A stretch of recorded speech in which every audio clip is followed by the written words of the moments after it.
So in this video, we're going to think about your will score, both understanding it and how to improve it. So the first thing I'd love to talk you through is what we're trying to assess with the questions that fall within the will category on the scorecard. So the executive function skills we're looking at here are things like goal setting and planning. So that's why you were asked questions about whether you had goals for the grades you wanted to achieve for the subjects you're studying, and also whether you had goals for what you want to do next after this set of exams. I also asked you things about how many hours you study on a weekly basis and whether you had a study plan that you were confident in and can stick to. So we might think about these things as sort of motivation or things that go towards motivation. And to give your results some context, this is how students generally rank on this question. There's nearly 400 respondents. The most common result for this question is to get a low score. So if you have a low score for motivation, do not be surprised. This is something I hear from teens probably more than any other, is that they struggle with this. So that's the most typical result for this score. So how can we improve it? Here's some practical steps. Of the worksheet that you've printed out, we're going to now have a go at filling in the first two boxes.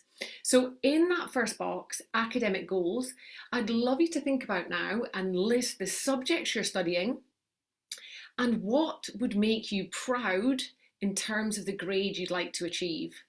And I'd love you to think about what would make you proud as a student, because these are your results, not your parents, not your teachers. And it's so much easier to be motivated to work towards and to put the effort into something when it is genuinely something that you want to achieve. So pause the video now, have a go at this, listing your subjects. I've just put a few here as an example. And then of course, if you're GCSE, you will have a number there next to it. And if you're A level, you will have a letter. These grades may be below or above what you want. They're just purely an example. Pause this video here and have a go at doing this process. So hopefully you've had a go at that now.